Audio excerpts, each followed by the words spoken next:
이 시간에는 인류의 시계 이스라엘에 대해서 같이 볼 겁니다. 인류의 시계 이스라엘을 보고 그 다음에 무화과 나무의 비유 잠깐 보고 추가적인 시계들, 그 다음에 적그리스도의 등장, 거기까지 우선은 이 시간에 볼 겁니다. 가장 힘든 시간에 중요한 주제들을 다루니까 집중해서 한 번씩 보시기 바랍니다. 먼저 인류의 시계 이스라엘. 아까 이스라엘을 놓치면 안 된다고 제가 설명을 했습니다. 대체 신학은 뭐라고요? 그 이스라엘이 그건 버림받았고 우리가 이스라엘하고 대체해버린 거, 이걸 대체 신학이라고 얘기했습니다. 이 신학적 관점에서 성경을 보시면 안경을 탁 끼고 성경에 있는 이 마지막 시대를 향하신 하나님의 전체적인 이 경륜이 싹 가려집니다. 그리고 내가 그걸 가리고 있다, 안 보고 있다라는 것도 모릅니다. 그걸 어떻게 아는 줄 아세요? 제가 그랬거든요. 제가 기존에 그냥 신학교에서 배운 관점으로 무천년적 관점 안에서 그걸 그냥 성경을 봐왔어요. 그것만 가지고도 참 은혜스럽다 이런 생각이 들었는데 나중에 이걸 깨닫고 나서 성경을 보니까 그 전에 했던 설교들을 다시 제가 본 거예요. 이거 심각하구나. 내가 심각하게 설교했구나 지금.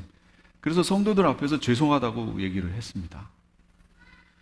그리고 계시록을 본 후부터 내용이 좀 달라졌죠. 그 중에 하나가 바로 이 이스라엘이라는 거예요. 제가 이스라엘 얘기하면 어떤 분들은 그래요. 자꾸 세대주의라고. 아니요, 전 세대주의 공부한 적이 없습니다. 그리고 이스라엘 얘기한다고 세대주의가 아니고 이스라엘은 성경에 나와 있는 내용이에요. 그러니까 하는 거예요. 성경 말씀대로 그냥 가는 거예요. 다시 한번 이제 확인을 해보세요. 자, 이 시간에는 제가 여기에 여태까지 창세기에서부터 있었던 일을 간단하게 정리를 할 겁니다. 아주 굵직굵직한 일들을 통해서 정리를 쭉 할 거예요.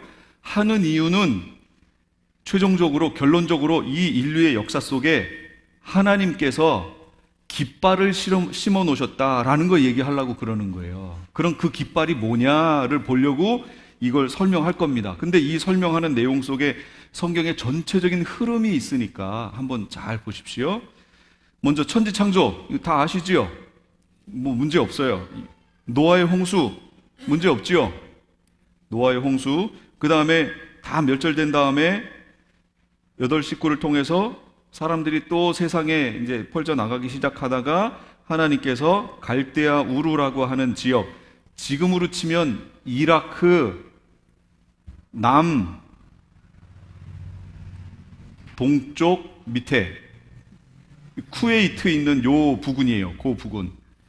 거기 있는 갈대아 우르라는 지역에서 아브라함이라는 사람을 하나님이 택하십니다. 누가 택하셨다고요? 그 택하심은 누구의 권한이에요? 하나님의 권한. 여기 계신 분들을 하나님의 자녀로 택하신 거 누가 하신 거예요? 하나님이 아니라 내가 선택한 거 아닌가요? 예, 절대로 아닙니다. 하나님의 택하심에는 우리의 어떠한 공로도 들어가 있지 않습니다. 너희가 그 은혜를 인하여 믿음으로 말미암아 구원을 얻었나니 이것이 너희에게서 난 것이 아니요 하나님의 선물이라. 이것이 너희에게서 난 것이 아니요 할 때 이것이라고 하는 게 제가 그랬잖아요. 헬라어에서는 성, 수, 격이 있어서 이것이라고 하는 지시대명사가 갖고 있는 성과 수, 이거랑 위에 선행사가 똑같으면 그걸 수식한 거라고 그랬죠. 우리말은 애매하죠. 이것이 너희가 그 은혜를 인하여 믿음으로 말미암아 구원을 얻었나니 이것이, 그러면 여기서 말하는 이것이 이 셋 중에 뭐예요? 어느 거 가르친 거예요? 구원이요? 너희가 그 은혜를 인하여, 은혜 아닌가요? 은혜? 그러면 이 은혜가 하나님의 선물이라 말 되죠? 너희가 그 은혜를 인하여 믿음으로 말미암아, 이 믿음이 하나님의 선물이라, 이것도 말 되죠? 그러니까 이 구원이 하나님의 선물이라. 근데요, 거기서 말하는 이것은 위하고 성하고 수가 일치되는 게 없어요. 그럼 뭘까요? 그 위에 있는 문장 전체를 받은 거죠. 그럼 문장 전체가 뭐예요? 너희가 그 은혜를 인하여 믿음으로 말미암아 구원 얻은 것, 이거는 너희에게서 난 것이 아니요 하나님의 선물이라 그랬잖아요. 그 선물 안에 믿음도 들어갔잖아요. 아, 믿음이라는 작용은 그냥 내 안에서 그냥 일어나는 거지요. 어떤 말씀을 듣고 내가 믿음을 저기다가 줄까? 그래, 내가 믿지 뭐 하고 내가 한 거 아닌가요? 아니라는 거예요. 말씀에 있어서 구원 얻는 데 있어서는 하나님이 전적으로 주시는 은혜, 믿음이라는 거예요. 그것 때문에 구원 얻었다는 거죠. 구원 얻는 건 그렇게 얻는 거예요. 그러니까 부르심은 전적인 하나님의 은혜라니까요. 내가 무엇을 했기 때문이 아니에요. 자, 그런데 이 아브라함을 그렇게 부르신 거예요. 일방적으로 택하셨어요. 그리고 그에게 약속을 주셨죠. 내가 내 씨로 말미암아 온 열방이 세계가 복을 받으리라 라고 주셨어요. 그리고 그 씨가 뭐라고요? 갈라디아서에서 이 바울이 풀어주길 그걸 씨들이라고 하지 않고 씨라고 단수라고 하지 않았느냐? 바로 그 단수 씨는 바로 그리스도를 말하는 거다, 이렇게 얘기해 줬잖아요. 그 갈라디아서에서 풀어줬잖아요, 3장에. 그러니까 예수 그리스도를 통하여 전 세계가 모든 민족이 구원을 얻는 그 복, 그거를 아브라함에게 약속하셨어요. 이게 새 언약이라고 그랬죠. 이 새 언약이에요. 지금 주어졌어요. 그리고 이 이스라엘 민족이 애굽에서 종살이 하게 됩니다. 종살이 하다가 출애굽하지요. 모세를 통해서 출애굽해서 나왔어요. 그리고 40년 동안 광야 생활을 하다가 여호수아를 필두로 해서 가나안으로 입성합니다. 가나안에 들어갔어요. 그래서 사사시대가 펼쳐집니다. 사사시대가 펼쳐지다가 여기 가서 두들겨 맞고 저기 나라에 두들겨 맞고 계속 그러다가 이스라엘 백성들이 깨닫게 된 게 뭐예요? 제대로 깨달으면 좋은데 잘못 깨달으니까, 그렇죠, 왕을 달라, 우리가 왕이 없어서 그런 거구나 하고 왕을 달라고 그래요. 하나님이 허락하시죠. 첫째 왕이 누구예요? 사울 다음이요. 그 다음이요.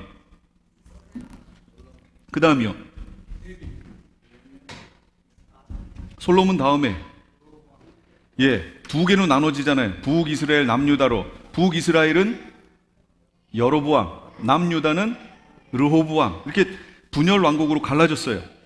쭉 가는데 북이스라엘에서는 하나님의 마음에 들게 하는 왕이 하나도 없는 거예요. 그래서 BC 700년대에 거기는 어디에 망하죠? 어느 나라? 아수르. 그로부터 한 약 170년이라고 그래야 되나요? 한 그 정도쯤에 586년에 남쪽 유다는 어디에 망해요? 바벨론에 망해요. 포로가 돼요. 근데 그들이 포로되어질 때 예레미야를 통해서 하나님이 주신 약속이 있어요. 예언의 약속이. 그 포로 기간이 몇 년? 70년. 그 70년 만에 너희가 다시 돌아온다. 근데 포로로 끌려갈 때 몇 번 끌려가요? 포로로 돼서 귀환할 때 몇 번 귀환해요? 3번. 쉽지요? 아주 쉽습니다. 이렇게 갓 끌려가고 3번 또 귀환해요. 그렇게 포로로 끌려가 있는 사이에 바벨론에서 사역하게 된 그 선지자가 누구예요? 다니엘. 그 다니엘이 지금 사역을 거기서 하면서 여러 가지 내용을 듣는데, 가브리엘을 통해 그 다니엘의 앞세대에 살았던 예레미야가 준 예언의 말씀을 읽다가 우리 민족이 70년 만에 이 포로에서 해방되는구나 를 다니엘이 깨닫고 그때부터 기도를 하지요. 기도를 하는데 자기 민족 조상들과 자기의 죄를 위해서 회개하며 기도합니다. 그랬더니 하나님이 가브리엘 천사를 딱 보내서 이 다니엘이 한 기도에 대한 기도의 응답으로 주신 내용이 있어요. 약속이 있어요. 그게 뭐예요? 그게 70일의 예언. 내 민족을 위해서, 내 민족과 내 성을 위해서 내가 70일에로 기한을 정했다, 이거예요. 70일에로 기한을 딱 정했으니까 그 70일에가 차면 아까 제가 9장 24절 읽었잖아요.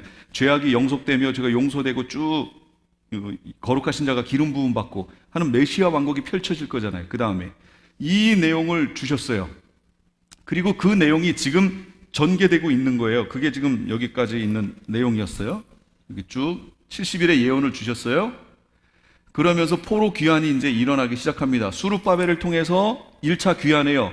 수룹바벨을 통해 1차 귀환했을 때는 성전. 그래서 이 앞에 있던 지금 무너진 성전, 586년에 무너진 성전, 그 성전은 다른 말로 제1성전, 그러니까 솔로몬 성전 얘기하는 거예요. 솔로몬이 지었던 솔로몬 성전, 대단했죠. 웅장했죠. 그 성전이 바벨론에 의해서 무너져 버렸죠. 그 무너지고 포로가 됐다가 이제 포로 귀환한 거 아니에요. 그래서 수룹바벨을 통해서 제일 먼저 와서 한 게 뭐냐? 성전을 다시 건축한 거예요.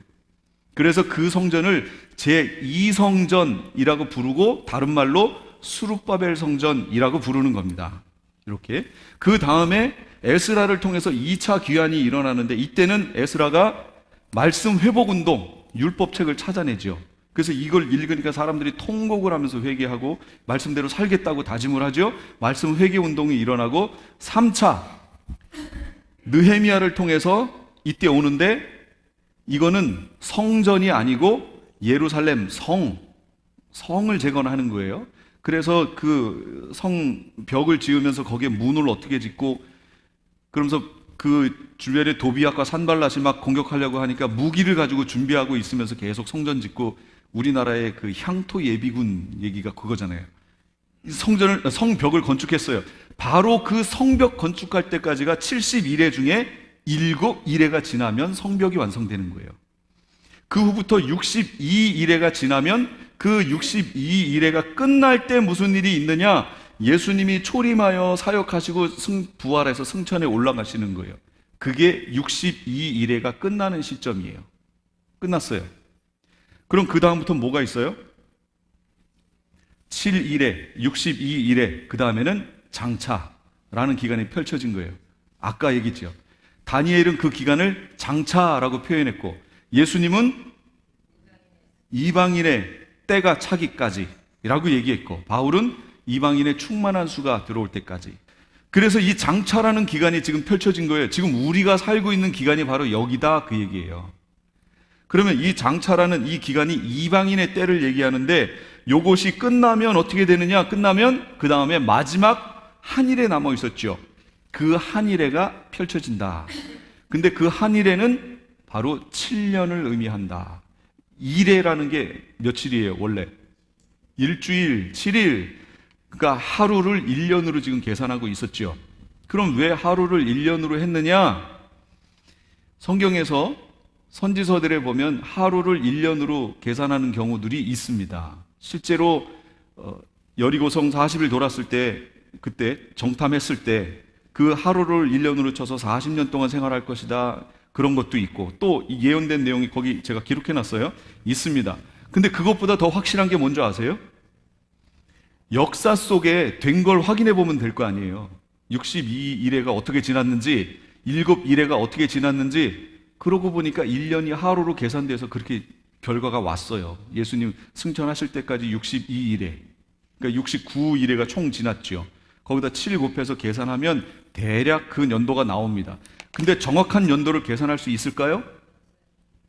없습니다. 어떤 분들이 정확한 연도를 자꾸 계산하시죠? 없습니다. 왜 없는 줄 아세요? 지금 우리가 쓰고 있는 이 캘린더력은 이게 완성된 지가 얼마 안 됐어요. 그러니까 지금 우리가 갖고 있는 캘린더력을 가지고 성경에 있는 이 내용을 지금 보고 있는 거예요. 그러니까 마치 이렇게 된 것인 양 보고 계시죠? 그렇게 안 됐다니까요. 우리가 갖고 있는 캘린더력은 1년이 며칠이에요? 365. 성경에 나와 있는 이들이 갖고 있는 1년은 며칠이에요? 360입니다. 그럼 5일 차이죠. 5일 차이를 71에 해서 7일에 49, 490년 계산하면 오차가 몇 년 나냐면 7년 오차가 납니다. 이 캘린더력이 바뀌기 시작한 게요. 이 당시에는 이게 정리가 안 됐잖아요. 전 세계적으로. 저 사람이 1년 치는 거하고 내가 1년 치는 거하고 1년이 서로 다른 거예요. 실제로 그랬어요. 이 사회가. 정말로 그렇게 살았어요.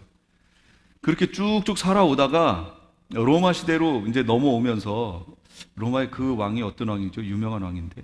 그 왕이 와가지고 이거 도저히 안 되겠다. 그리고 그 캘린더력을 로마의 그 안에서 통일을 시키려고 노력을 합니다.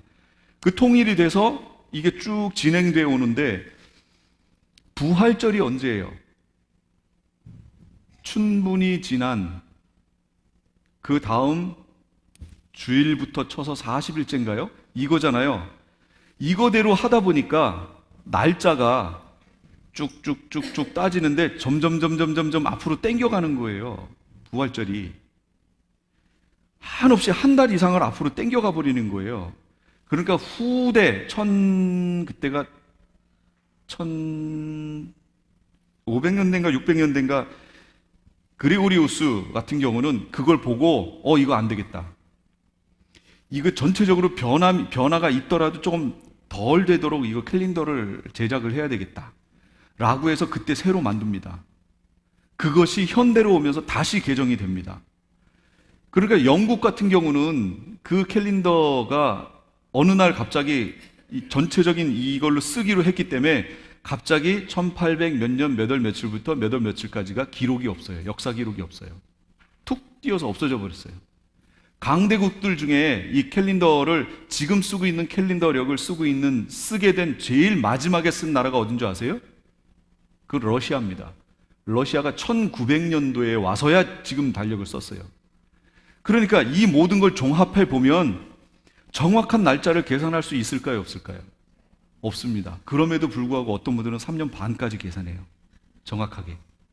그래서 여기가 이미 한 일회 같은 경우는 이거는 지금이 아니고 이미 옛날에 다 이루어진 걸로 계산합니다. 예수님이 언제 태어나셔야 했던 거예요, 원래? BC 500, 400, 300, 200 쭉쭉쭉쭉 10, 9, 8, 7, 6, 5, 4, 3, 2, 1, 0 여기서 태어나셨어야 되는 거잖아요, 원래가. 그 다음부터 AD 1, 2, 3, 4 이렇게 넘어가는 거죠. 원래 의도는 그거였어요. 예수님을 거기에다가 두고 정점에 두고 AD, BC로 나누려고 했는데 이걸 계산해 들어가던 장로가 저 나라에서 있었던 일, 이 나라에 있었던 일, 역사적인 것, 그 후대에 만든 거니까 후대 역사를 막 꽤 맞춰 갔을 거 아니에요. 꽤 맞춰 가서 여기서 하나를 정해놓고 여기서부터 쭉쭉쭉쭉쭉쭉쭉 이렇게 가다가 보니까 오류가 생겼어요. 그래서 예수님이 BC 6년에서 4년 사이에 태어난 걸로 돼버렸어요. 뒤로 밀려버렸어요. 벌써 여기서 연도 계산해서 오류가 났죠? 이게 정확히 맞았다고 치면 지금 몇 년도가 돼야 돼요? 지금 2018년이 아니고 2022년에서 24년 사이가 돼야 돼요. 지금 원래대로 치면. 근데 이것마저도 오류가 났잖아요. 근데 어떻게 그 반까지 정확히 맞춘다는 얘기예요? 못 맞춘다는 얘기죠. 그러니까 날짜 계산하고 그래서 예수님이 언제 오시고 이거 나오면 그건 다 부도, 다 거짓말이에요. 날짜 계산해가지고 예수님이 언제 오신다 이렇게 얘기하면 여러분 착 그냥 닫아버리셔도 돼요. 날짜 계산해서 맞출 수가 없습니다. 그냥 가까이 오신 건 알 수 있어요. 날짜 얘기할 수 없습니다. 7년 환란 들어가면 그 환란에 제가 한번 여쭤볼게요. 환란 전에 휴거할까요? 환란 중간에 휴거할까요? 환란 후에 휴거할까요? 어떻게 알고 계세요? 환란 전에 휴거한다. 들으셨을 때. 그럼 환란 중간에 휴거한다. 환란 후에 휴거한다. 다른 분들은 언제 휴거해도 상관없다. 예수님 오시기만 하면 난 그냥 간다. 이거 하시는 거죠. 성경대로 확인을 해봐야죠. 정확하게 말씀드리면 환란 후에 휴거합니다. 환란 중간 아닙니다. 환란 후입니다. 그거는 계시록 가서 제가 말씀을 드릴게요. 예수님도 마태복음 24장에 뭐라고 그랬어요? 아까 환란 후 즉시 해가 어두워지며 라고 말씀하셨잖아요. 그때 예수님 재림하실 때 우리가 휴거되어 올라가는 거거든요. 그러니까 시점이 환란 후다라는 걸 알 수 있어요. 그 환란 이제 이렇게 돼서 환란 후 우리가 휴거되어 올라가고 며칠, 요거는 계시록 가서 자세히 할게요. 며칠 거기 머물며 예수님과 혼인잔치하고 바로 내려옵니다. 환난 전에 휴거한다라고 얘기하는 이들이 바로 세대주의 전천년입니다. 이 무천년적 관점에서 계시록을 종말론을 얘기하시는 분들이 계속 지적하는 게 뭐냐면 바로 세대주의 전천년에 대해서 계속 성경하고 맞지 않다고 지적하면서 무천년이 맞다고 얘기하는 거예요. 환난 전에 휴거한다. 이건 세대주의 전천년. 그래서 7년 동안 교회는 따로 떨어져 있다. 그러니까 환난을 당해도 환난 기간에 안 들어간다. 교회가 환난에 안 들어간다. 걱정하지 말라라고 하는 것. 이게 세대주의 전천년이에요. 심각하게 문제 있습니다. 이건 계시록이 쓰여진 목적이 뭐지요? 제가 이제 계시록 할 거잖아요. 계시록 하잖아요. 이제 이 다음 시간에 계시록에 대한 얘기 또 들어갈 거예요. 계시록을 주신 목적이 뭘까요? 목적을 알아야 이걸 알지요.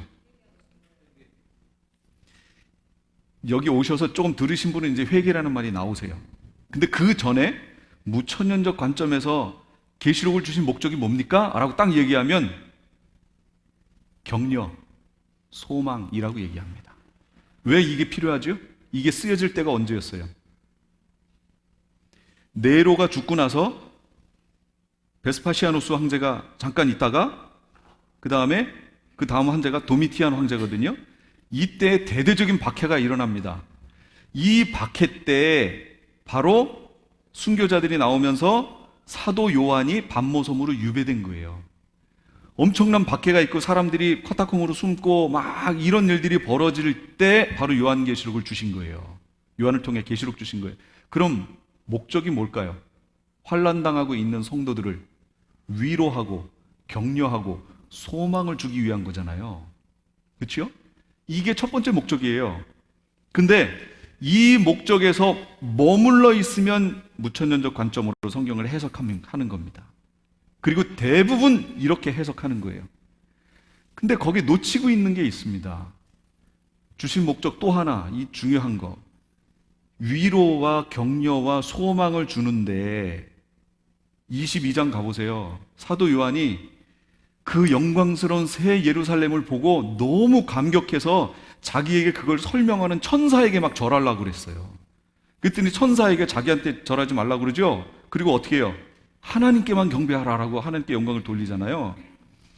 너무 영광스러운 거예요. 그 광경이 진짜 번쩍번쩍번쩍이에요. 진짜 이걸 그 당시 환난을 당하고 있는 성도들에게 주면은 격려가 되겠죠. 아, 내가 지금 믿는 이 신앙이 가짜가 아니구나. 이게 이 최종 지점이 저기구나 하고 이겨낼 거예요. 그런데 놓치지 마세요. 계시록 2장 3장의 내용을. 무슨 얘기예요? 네가 소망하고 있는 그 장소에 가려면 어떻게 해야 돼요? 회개하고 흰옷 입고 있어야 된다라는 거예요. 흰옷으로 준비해야 된다고. 그러면 7장에 가시면 장로 중에 24장로 중에 한 명이 요한에게 묻죠. 이 흰옷 입은 자들이 누구며 어디서 왔는가? 라고 묻지요.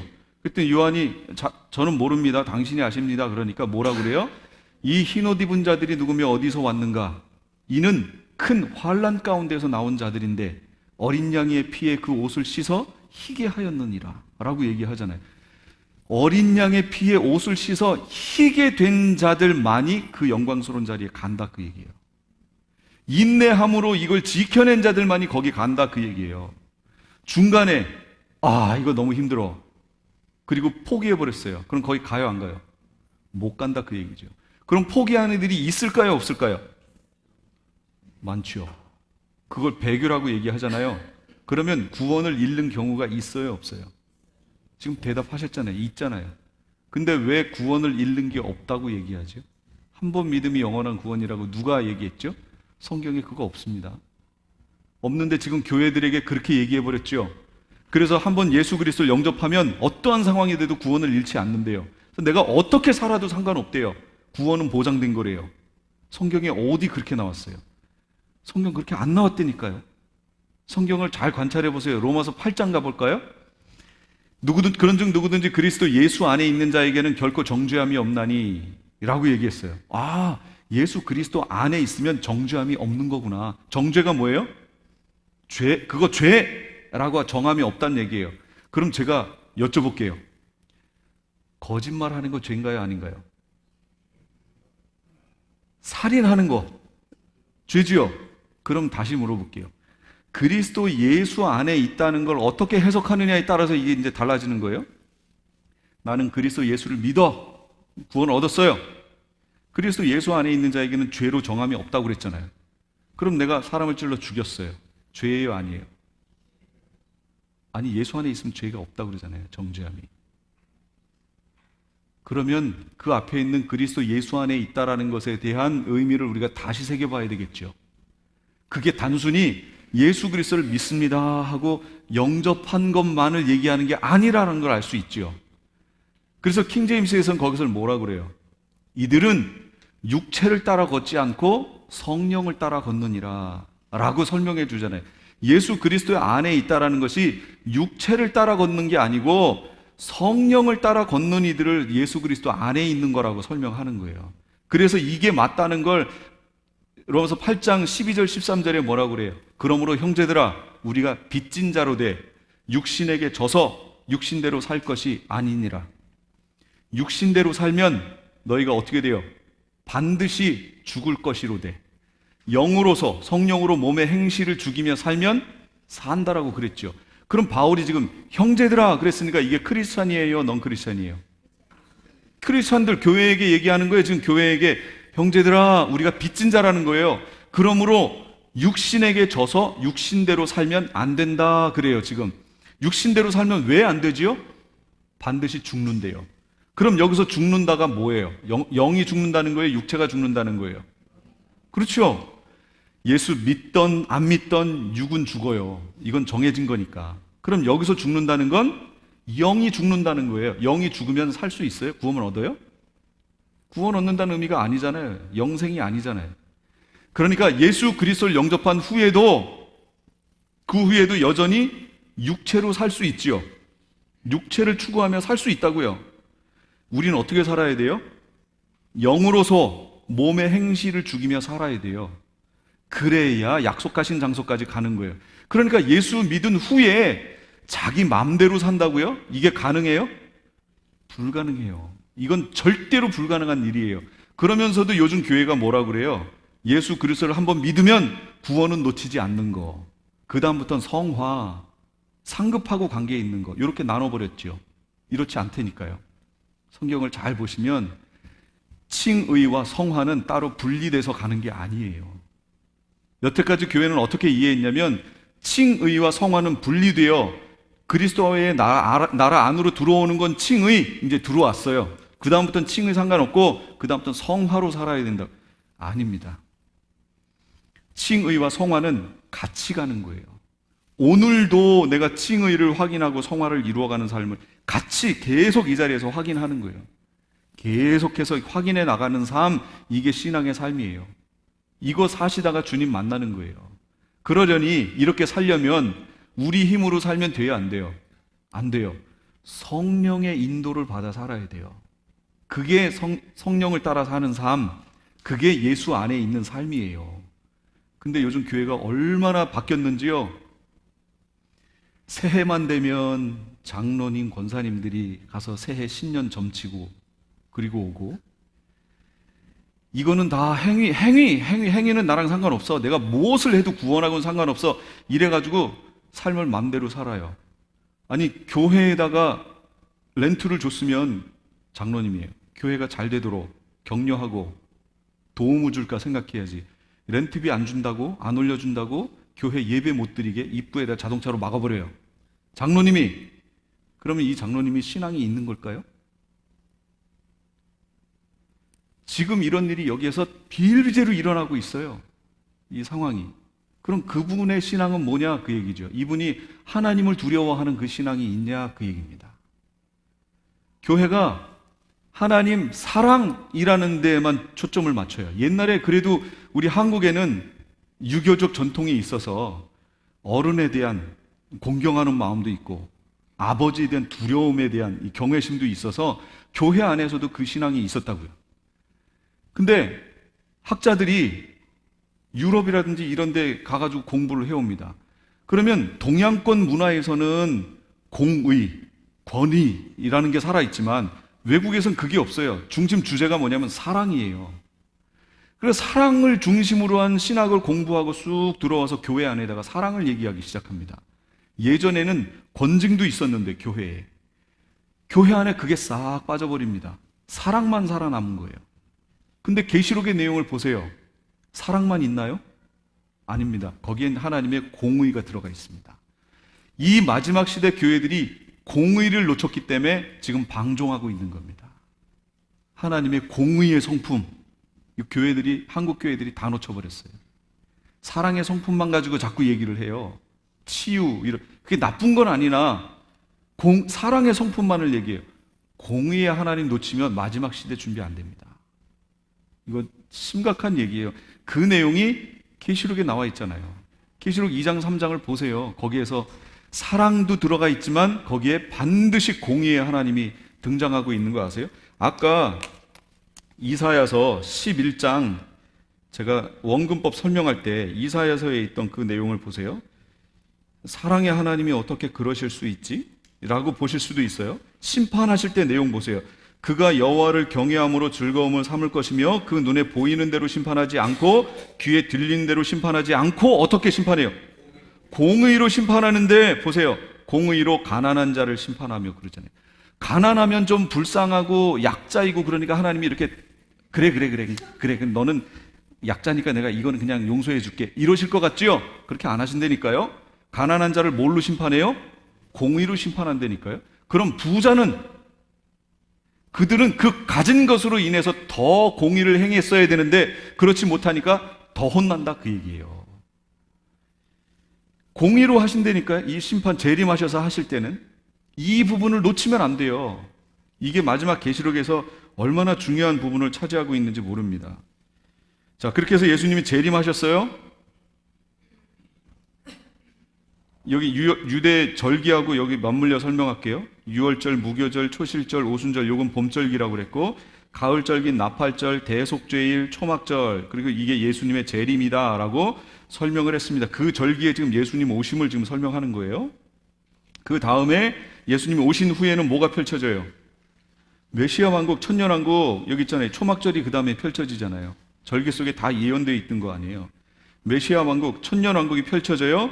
그 천년왕국이 천년이 참에 마귀가 용이 무적행에서 풀려나요. 그래서 사람들을 미혹하는 일이 마지막 때에 벌어집니다. 그 벌어지는 것으로 인해서 많은 사람이 바닷가에 모래같이 타락하게 되고 그로 말미암아 곡과 마곡의 전쟁이 펼쳐지고 하나님의 백성들의 사랑하시는 성을 두르면서 전쟁을 위해 쳐들어옵니다. 그때 갑자기 그 자리가 어떻게 바뀌냐면 백보자 심판자리로 바뀝니다. 백보자 심판자리로 바뀌면서 모든 이들의 영혼이 거기서 부활합니다. 부활합니다. 그래서 생명책에 이름 기록된 이는 천국, 기록되지 않은 이는 불못, 우리가 잘 아는 지옥이라고 하는 것으로 들어가게 됩니다. 중요한 건 제가 깃발이라고 얘기했잖아요. 이때에 하나님께서 이 인류 역사에다가 깃발을 2개를 딱 꽂아 놓으십니다. 이 깃발이 시간표예요. 첫 번째 깃발은 어디다 꽂았냐면 예수님의 초림에다가 깃발을 하나 딱 꽂았어요. 그럼 그 초림의 깃발이 의미하는 게 뭐냐? 18페이지 제일 밑에 보세요. 18페이지 제일 밑에 이사야, 아까 우리 11장에 가면 초림, 재림, 메시아 왕국 한 그 다음 절이에요. 거기다 깃발 꽂는 얘기가 나와요. 그날에 이새의 뿌리에서 한 싹이 나서 누구지요? 메시아, 만민의 기치로가 이게 깃발이란 얘기예요. 깃발로 설 것이요 열방이 그에게로 돌아오리니 그가 거한 곳이 영화로우리라. 예수님 초림의 깃발을 얘기하는 겁니다. 이게. 그래서 열방이 그 깃발을 보고 모여들 것이다 그 얘기예요. 지금 우리가 그러고 있는 거 아니에요. 이 초림의 깃발 안에 우리가 지금 모여들고 있었던 거예요. 이게 장차라는 기간이에요. 이 장차라는 기간이 끝날 때쯤에는 무슨 깃발이 꽂히냐면 12절 여호와께서 열방을 향하여 기치를 세우시고, 여기 다시 깃발을 꽂으시고 이스라엘의 쫓긴 자들을 모으시며 땅 사방에서 유다의 흩어진 자들을 모으시리니. 이게 언제냐? 우리가 사는 장차의 기간 끝부분, 이 부분에 두 번째 깃발을 꽂으시겠다는 거예요. 이 두 번째 깃발을 뭐라고 그래요? 요걸 알리야라고 얘기하는 겁니다. 알리야, 고토로 돌아간다는 얘기예요. 이 알리야라는 의미는 되게 많아요. 여러 가지가 있는데 여기서 말하는 알리야는 고토로 돌아간다라는 의미가 있어요. 그래서 예루살렘으로 올라간다는 의미예요, 이게. 그래서 예루살렘으로 올라간다. 곳곳에 흩어져 있던 유대인들이 옛날 그 땅으로 다시 모여든다. 이거 얘기하는 거예요. 그걸 알리야라고 얘기해요. 지금 알리야 운동이 펼쳐지고 있습니다. 이스라엘에는. 그럼 벌써 두 번째 깃발이 효력을 발생하고 있지요. 예. 첫 번째 깃발은 이미 예수 그리스도의 초림. 우린 그 안에서 살았고, 두 번째 깃발이 이미 꽂혔고, 이 깃발 때문에 유대인들이 지금 이스라엘로 돌아가고 있는 거예요. 어느 정도 돌아갔느냐? 반수 조금 더 돌아갔습니다. 유럽에 있는 이들은 거의 갔고, 지금 그 나머지 반수가 이 미국하고 캐나다에 남아 있습니다. 왜 안 돌아가요? 여기가 좋사오니 하고 있는 거죠. 이 좋은 곳에 지금 이스라엘은 어떻게 하고 있어요? 로켓포 날라오죠. 최근에는 그 예루살렘을 수도로 삼은 것 때문에 시위가 나서 또 사격이 일어나고 이래서 이거 항의하는 그걸로 팔레스틴 가자 지구에서는 지금 풍선, 연 여기다가 불 붙여가지고 그냥 띄워서 하는데 이스라엘 쪽으로 날려보내는데 이 피해가 어마어마하다고 합니다. 그러니까 이스라엘 쪽에서는 하이테크 기술, 뭐예요? 드론을 쫙 올려가지고 올라오는 거 그거 그냥 다 치우는데도 그거 다 할 수가 없잖아요. 그러니까 불이 떨어져서 거길 막 불을 태우는데 어마어마한 땅이 지금 타고 있대요. 이스라엘은 하이테크로 방어하고 이 팔레스타인은 로우테크로 공격하고 풍선으로 공격하고 연으로 공격하고 완전 옛날과 현 문물이 가서 맞서 싸우는데도 이게 너무 수가 많으니까 이걸 다 제어를 못하는 거예요. 지금 이스라엘 그쪽에는 지금 가자지구 이쪽으로는 불이 어마어마한 양이 나서 다 태워버렸대요. 지금 그런 일이 좀 벌어지고 있습니다. 그러니까 우리가 지금 이 시대에 우리는 두 번째 깃발인 알리야 깃발까지 다 봤어요. 알리야 깃발까지. 그럼 벌써 어느 시대로 들어가요? 계시록 환란의 시대로 들어가기 바로 직전이라는 것을 우리가 지금 알고 있다, 그 얘기입니다. 제가 여기다가 요 간격을 조금 띄웠잖아요. 요거 괜히 띄운 거 아닙니다. 예, 그만큼 남았다 그 얘기예요. 그거 보고 지금 우리가 그 안에 있다. 그러니까 이것만 봐도 우리가 지금 어디에 와 있다는 게 보이시지요? 우린 지금 말세 지말에 와 있다니까요. 환란 들어가기 바로 직전쯤에 와 있어요. 근데 이런 관점을 싹 빼버리면 이스라엘은 없고 우리가 이스라엘 해버리면 여러분 언제 고토로 대한민국으로 가는 건가요, 그러면? 그 얘기 하는 거예요? 싹 빼버리면 아무것도 안 보인다니까요. 근데 이스라엘을 싹 집어넣고 나면 우리가 지금 어느 지점에 와 있는지가 정확히 나옵니다. 진짜로 말세 지말에 우리가 와 있습니다. 그 다음에 무화과 나무의 비유를 볼게요. 무화과 나무, 마태복음 24장에 보면 무화과 나무의 비유를 배우라. 그 가지가 연하여지고 잎사귀를 내면 여름이 가까운 줄을 아나니 이와 같이 너희도 이 모든 일을 보거든 인자가 가까이 곧 문 앞에 이른 줄 알라. 내가 진실로 너희에게 말하노니 이 세대가 지나가기 전에 이 일이 다 이루리라. 그러면 이 모든 일을 보면 인자가 어디 있다는 거예요? 문 앞에 바로 와 있다는 거예요. 그럼 여기서 말하는 이 모든 일이 뭘까요? 그러면 그 앞부분에 있는 내용을 우리가 봐야죠. 그럼 마태복음 24장 전체를 봐야 돼요.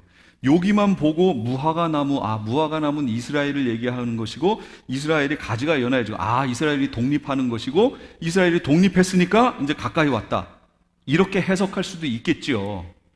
있으나 그렇게 보는 것보다는 여기서 말하는 이 모든 것이라고 얘기했잖아요. 하나가 아니고 이 모든 것이라고 했으니까 그 24장 전체를 쭉 훑어서 봐야죠. 그럼 뭐라고 나와 있느냐? 2절에 돌 하나도 돌 위에 남지 않고 다 무너뜨려지리라. 뭐가? 성전이. 그럼 지금 예루살렘에 성전이 있어요, 없어요? 없어요. 그럼 이거 보셨어요, 안 보셨어요? 아직 안 봤어요. 4절에 사람의 미혹을 받지 않도록 주의하라. 지금 인류 역사에 사람의 미혹이 있어요, 없어요? 어마어마하게 많습니다. 정말로 많아요. 지금 우리 눈을 가려서 성경을 보지 못하게 만드는 것들이 얼마나 많이 있나요? 그 다음에 6절, 난리와 난리 소문 있어요, 없어요? 있어요. 7절, 민족이 민족을, 나라가 나라를 대적하여 일어나는 거 있어요, 없어요? 있어요. 우리 민족만 해도 그렇잖아요. 남북, 이거 민족 전쟁이죠. 요번에 회담이 잘 돼서 북한이 열렸으면 좋겠어요. 제 바람이기도 하고 그렇게 될 겁니다. 왜냐? 마지막이 되려면 복음이 다 전해져야 되는데, 북한에는 예전에는 그 윗세대에 계신 분들은 복음을 접했을지 모르나 그 후에 태어난 세대는 복음을 알지 못하는 이들이 많이 있단 말이에요. 들어보지도 못한 이들이. 그러면 그들에게 복음이 전해져야 될 거 아니에요. 그러려면 북한이 한번 열려야 됩니다. 그래서 거기에 복음이 들어가야 돼요. 그러다가 민족전쟁이 일어나겠죠. 이제 한국에 전쟁이 일어나겠죠. 여기 난다고 그랬잖아요. 민족이 민족을, 나라가 나라를 대적하여 일어나는 일이 벌어진다고 그랬죠. 그 일이 벌어질 겁니다. 7절에 또 곳곳에 기근과 지진이 있으리니, 지금 있죠. 하와이에도 지금 빅아일랜드의 그거 이쪽 부분에 코나가 있는데, 여기가 YM 그 기지가 있는데요. 여기가 열방대학이 있는 데인데, 그쪽 지역 도로가 차단됐다고 얘기하는 거 보니까 이미 거기 다 피난 온 것 같기도 하고, 그 다음에 저 남미 쪽에서 거기에 불의 골이 시작되는 그 지점에 또 화산 폭발하고 지금 계속 이러고 있잖아요. 지금 이건 이제 더 심해질 겁니다. 9절에 너희가 내 이름 때문에 모든 민족에게 미움을 받으리라. 이 일이 지금 벌어지고 있습니다. 지금 크리스찬들, 거짓 선지자가 많이 일어나 많은 사람을 미혹하게 하겠고, 그렇죠. 저희 교회 권사님 한 분 버스 타고 교회 오시는데 그 안에 어떤 사람이 자기가 예수라고 얘기를 했다는 거예요. 자기 믿으라고. 근데 저번 텀에 이 계시록 강의 들어오셨던 그 권사님도 어떤 분이 얘기해서 거길 갔더니 거기에 있는 분이 열심히 설명하더니 얘기를 들어보니까 자기가 예수라는 거야. 그런데 또 갔다 오셨다고 그러더라고요. 그래서 그분하고 이 버스에서 만난 분을 대조시켰으면 좋겠어요. 여기 앉혀놓고 서로 예수라고 얘기해보라고 이렇게 좀 해봤으면 좋겠어요. 뭐라고 얘기하나. 불법이 성함으로 많은 사람의 사랑이 식어지리라. 지금 시대가 그렇지요. 천국 복음이 모든 민족에게 증언되기 위하여 온 세상에 전파되리니, 지금 이렇습니다. 15절, 선지자 다니엘이 말한 바 멸망에 가증한 것이 거룩한 것에 선 것을 보거든. 멸망에 가증한 것이, 이 상이 거룩한 곳 어디예요? 거룩한 곳이 성전. 성전에 세워져야 되는데 성전이 있어요, 없어요? 없어요. 그러니까 이건 못 봤어요. 21절, 그때 큰 환란이 있겠습니다. 이 환란이 무슨 환란이라고 그랬죠? 전에도 없었고 후에도 없는, 창세 이래로 없는 환란. 만약 그게 예수님 초림하고 승천하신 후에 AD 70년에 있었던 환란이면 그럼 지금 환란 없다니까요. 이거 성경이 그랬잖아요. 전에도 없었고 후에도 없을 환란이라고 그랬잖아요. 근데 그게 아니라고 그랬죠, 아까. 전에도 없고 후에도 없는 환란 있은 후에 있을 일이 뭐예요? 이 환란 후 즉시 해가 어두워지며 인자가 재림한다고 그랬잖아요. 그때 예수님 재림한 거 안 보였죠? 그러니까 그 환란이 아니다. 앞으로 올 환란이다. 그 얘기예요. 아직 못 봤어요. 그 다음 장에 20페이지에 가면 24절, 거짓 그리스도들과 거짓 선지자들이 일어나 큰 표적과 기사를 보여 할 수만 있으면 믿는 자들도 다 미혹하여 하리라. 지금 그런 일들이 계속 벌어집니다. 이제 점점 심해질 겁니다. 근데 이 모든 일을 보거든 그랬잖아요.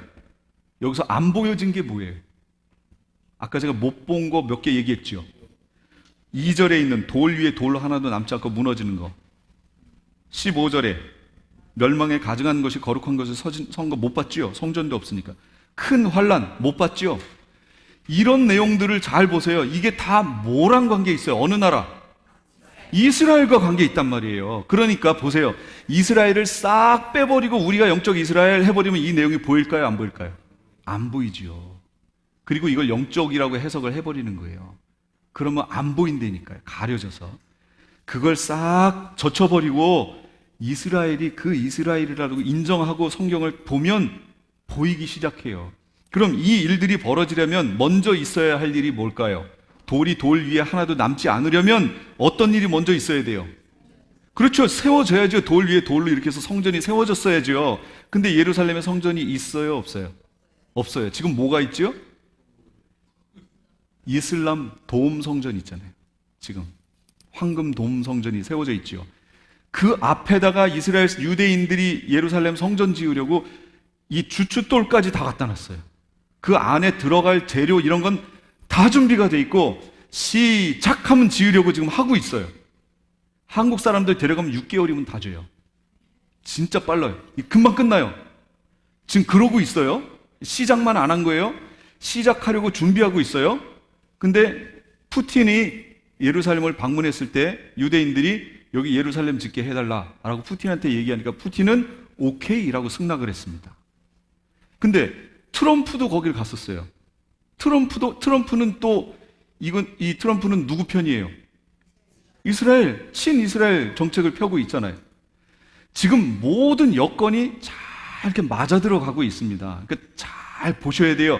이 모든 일을 보거든 그랬잖아요. 그럼 어떻게 우리 입으로 보란 얘기예요? 보지 말란 얘기예요? 보란 얘기예요. 어떻게 되는지 잘 보라 그 얘기예요. 우리 눈으로 확인할 수 있다 그 얘기입니다. 그러니까 잘 보십시오. 이스라엘이 어떻게 되는지, 저 예루살렘의 성전이 어떻게 되는지 잘 보세요. 성전 세워진다라고 말이 나오기 시작하면 환란으로 들어간다 이렇게 아시면 돼요. 그 시간표 주셨다니까요. 근데 우리가 시간표 빼버리면 안 보인다고 그랬죠.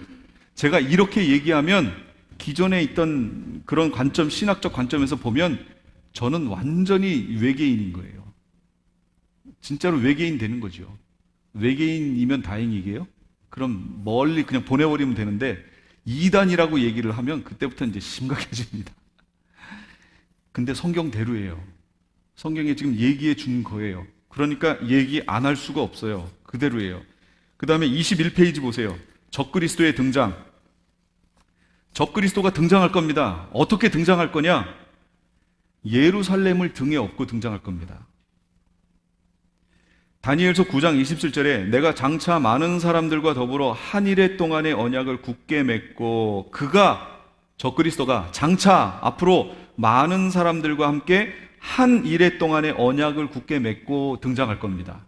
이 한 일해가 뭐예요? 7년 환란.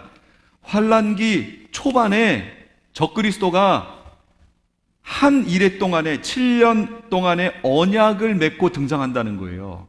그 언약이 무슨 언약이 될 것이다 라고 일반적으로 얘기하냐면 그게 평화 언약이 될 것이다 이렇게 얘기합니다. 그럼 이 기간에 왜 평화 언약이라는 것이 필요하지요? 평화하지 않기 때문이지요. 그럼 평화 반대적인 의미가 뭐예요? 전쟁이지요. 전쟁이 아주 큰 전쟁이 여기서 벌어지려고 하기 때문에 그렇게 하지 말고 평화하자라고 적그리스도가 언약을 내걸고 등장하는 거예요. 아마도 짐작할 수 있는 게 있지요. 왜 이런 전쟁이 대대적으로 어마어마하게 큰 전쟁이 벌어질까요? 예루살렘 때문입니다. 그래서 스가랴서에 보면 예루살렘을 모든 이들의 큰 거치는 돌이 되게 하겠다고 얘기하셨어요. 예루살렘 문제를 해결하려고 하면 그 사람은 돌에 깔릴 겁니다. 예루살렘이 거기에 지금 종교적으로도 4대 종교가 거기 딱 묶여 있어요. 거기를 어떻게 하지를 못해요. 근데 트럼프니까 예루살렘을 수도로 인정하고 나온 거지요. 그 나머지 대통령들은 어림도 없습니다. 눈치 보느라고. 예. 트럼프니까 정말 뭐라고 그래야 돼요. 예? 하여튼 용감해서 결정하고 나왔어요. 그것 때문에 지금 난리가 났잖아요. 어쨌든 그런데 그러고 수도로 정하는 것만으로도 그러고 있는데 만약 거기에 유대인들의 성전 세우겠다라고 딱 하면 이 이슬람권에서 어떻게 될까요? 가만 안 있죠. 그 주변에 있는 모든 이슬람권이 다 일어나서 그냥 다 공격하겠죠. 그럴 때 즈음에 갑자기 어떤 인물이 하나 나타날 겁니다. 그 인물이 나타나서 평화 언약을 맺고 등장할 겁니다. 그래서 그 성전을 짓도록 만들 겁니다. 그럼 유대인들의 입장에서는 그게 누구로 보일까요? 메시아로 보이죠. 메시아구나. 하고 환영하겠죠. 그리고 성전이 세워집니다. 그래서 성전이 세워진 후에 전 3년 반 기간 동안에 성전 제사가 시행됩니다. 이거는 다니엘서에 있는 내용이에요. 성전 제사가 시행되는데 그 이래의 절반에 갔더니 갑자기 처음에 한 일해 동안의 언약을 맺고 등장했던 이 적그리스도가 중간에 갔더니 제사와 예물을 다 패해버리는 거예요. 그리고 그 성전에다가 자기 상을 만들어서 세우고 자기가 하나님이다 라고 얘기하게 됩니다. 그러면 그때 유대인들은 어떻게 될까요? 속았구나, 적그리스도구나 하고 깨닫는 그 후 3년 반이 바로 대환란 기간이에요. 그걸 특별히 7년이 환란 기간임에도 불구하고 후 3년 반이 대환란, 큰 환란이라고 얘기하는 거예요. 그 기간이 돼요.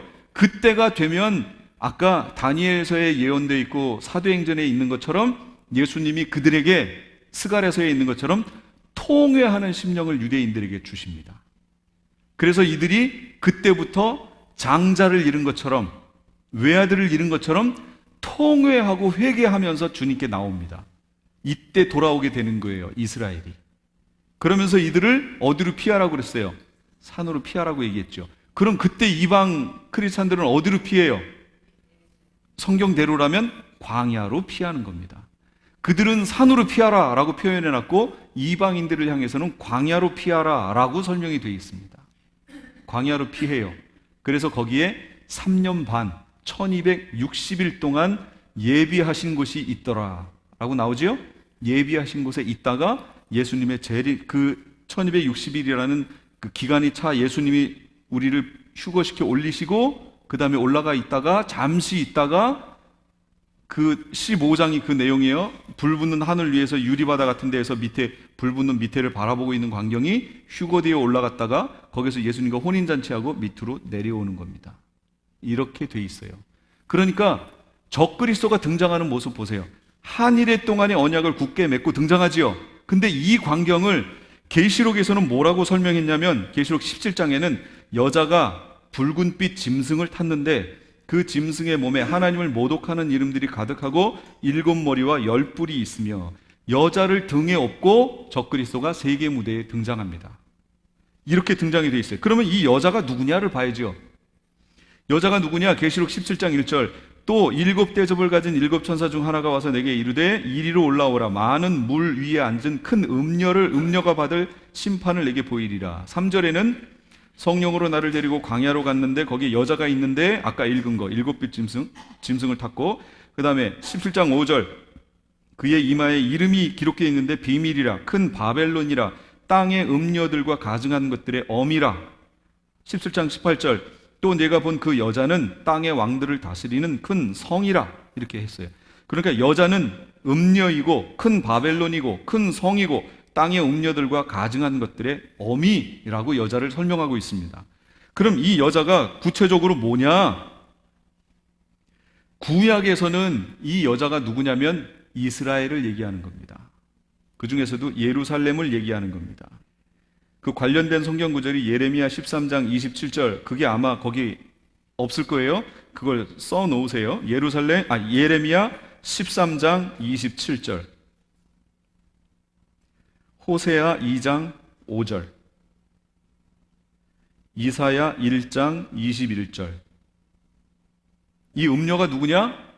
이스라엘 얘기하는 겁니다. 그리고 특별히 도시적으로 예루살렘을 얘기한다고 이 구약에 정확히 나와 있습니다. 현대적으로 오면 이게 뭐가 되느냐? 이 여자가 세계 통합 종교를 얘기하는 겁니다. 배교하게 된, 그러니까 배교했으니까 처음에는 어디서 시작한 거예요? 기독교 단체의 무리였다는 거죠. 거기에서 변질되어 넘어갔다 그 얘기죠. 대대적으로 배교가 있을 것이라고 얘기했잖아요. 그러니까 처음에 적그리스도가 어떻게 등장해요? 여자를 등에 업고 등장한다고 그랬죠. 근데 구약적 의미로 그 여자가 누구였어요? 예루살렘. 그러니까 이 적그리스도가 도시적으로 예루살렘을 등에 업고 등장합니다. 근데 예루살렘은 그게 아니다라고 쳐버리면 적그리스도가 보일까요? 안 보일까요? 안 보이지요. 놓치는 거예요. 제가 지금 마지막 시대를 보여주는 시계들을 지금 얘기하고 있는 겁니다. 시계. 이런 것들을 보시면 때가 다 됐구나. 시계 끝부분이구나. 이걸 아시라고 지금 설명하는 거예요. 근데 지금 우리가 본 것들도 얘기했고 보지 못한 것들 얘기했는데 다 보지 못한 것들은 뭐하고 관계 있었어요? 이스라엘과 관계 있었잖아요. 예. 그러니까 이스라엘을 우리가 주목해서 봐야 된다 그 얘기입니다. 그러면 우리가 어느 시대에 와 있는지를 깨닫게 된다는 거죠. 그러면 우리가 지금처럼 이렇게 태평스럽게 신앙생활을 할 때가 아니다라는 걸 아시겠지요.